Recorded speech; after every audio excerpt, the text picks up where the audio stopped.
Добар ден, попладнево во Прилеп ноемвриско. Типично, но секој случај температурите се над нулата, што малку ни ја грее душата. Од секогаш било познато и недвосмислено. Младите се тие столбот на општеството и на иднината. Но колку ние ги ангажираме, колку им овозможуваме услови за да можат да творат, да учествуваат и да се слушне нивниот глас во заедницата и да донесуваат одлуки. Таа тема, со години на оваа тема говориме, а веќе е моментот и за измени на Законот за младинско ангажирање и младинско учество.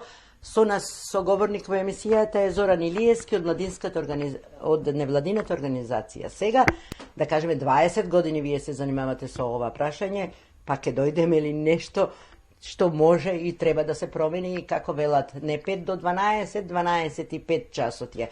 Што се предлага со измените во овој закон?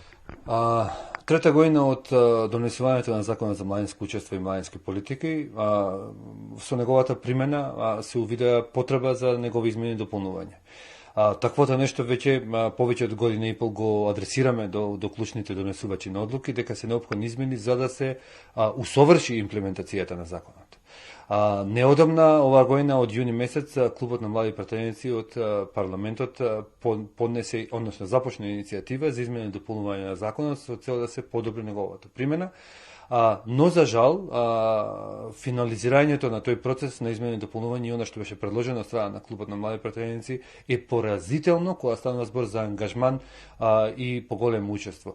Наспроти, унапредување на законот со измените кои што ги предлагаат младите пратеници ќе придонесат кон уназадување на учеството и ангажманот на младите. Значи, предлог измените се полоши од она што е актуелниот состав, бидејќи во многу елементи предлог измените ги ослободуваат од одговорност локалните самоуправи да го поддржат учеството на младите, да го засилат гласот на младите, да отворат младински центри. Сега се едноставно се амнестираат институциите на локално ниво, кои што требаше претходно во постоечкиот се уште текст да го обезбедили и да загарантираат учеството на младите.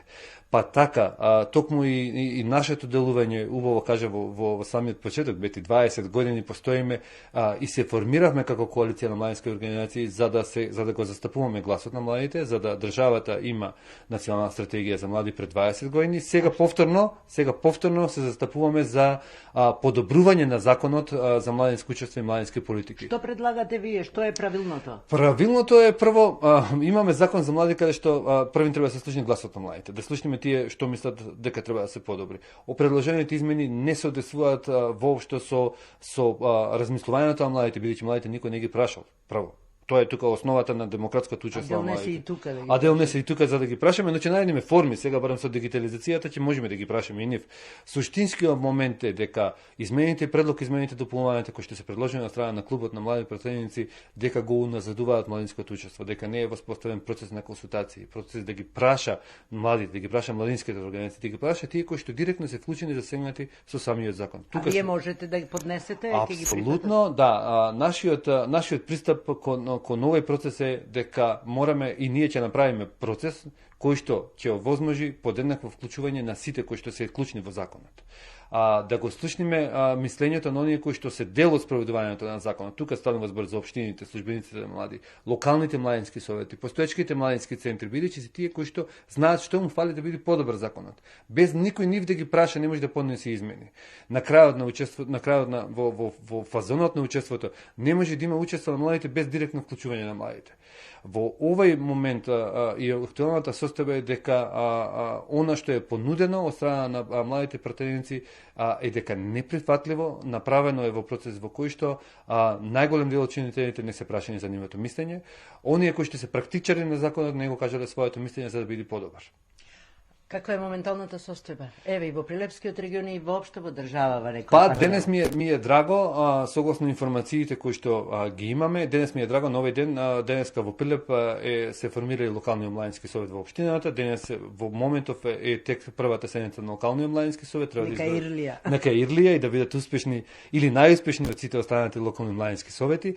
Денес треба да се избери претседател и да имаме функционално тело кое што ќе ги застапува младите во советот на општината на градот Прилеп. Тоа е еден дел од составен дел од Законот за младинско учество и младински политики, и тој дел, она што се случува денес во Прилеп, скоро некои 10, 12 или 15 општини веќе имаат формирани локални младински совети. Фали в нивната функционалност. Ако фали нивната функционалност, треба да го подобриме законот, за да тие млади луѓе знаат навистина да го кажат својот глас пред избраните претенденти во советот на општината. И такви измени се потребни и неопходни во овој закон, за навистина да го загарантираме или да го поддржиме гласот на младите во општината. Какви се споредби можеме ли да направиме и во државава и како треба да биде? Како е во државите во регионот? Така е, многу ми е драго. Една од работите која што беше гордост на нас, како Македонија, е дека први ние донесеме закон за младинско учество. Први во регионот. Значи, но арно, ние сега сакаме да го уназадиме самиот закон и да бидеме страм за останатите кои што сакаат да го ископираат од нас моделот. Значи, во земјите во регионот не е со закон регулирано учеството, не е со закон регулирана начинот на формирање на креирање на политиките за млади. Бевме добар пример во регионот. И односно, можем да кажем дека предначевме пред сите во регионот, затоа што ние први во регионот на Балканот воспоставивме законски одредба дека секоја институција мора да има службеник за млади. Тоа е лице во институцијата кое што понатаму ќе комуницира со младите луѓе. Тоа мора да биде да се продолжи таа традиција и мора овие системи, механизми да ги направиме да бидат подобри. Ајде и на крајот да заокружиме декларативно, да наведиме што е наитно како точки, да речеме. Наитно, прво, дознесување на казнени одредби за неспроведување на законот. Тоа е прво општо. Второ, наидно локалните самоуправи мора да пристапат во отворање на младински центри. Тоа се место каде што младите луѓе своето време ќе го искористуваат. Не смее да се покаже негрижа од страна на општините кон младите луѓе. Таков инструмент е предвиден со Законот за младинско учество, дека секоја општина во рок од 5 години мора да отвори младински центар. Само 7 центри се отворени во Македонија и мора политичарите да станат свесни да ги отворат младинските центри.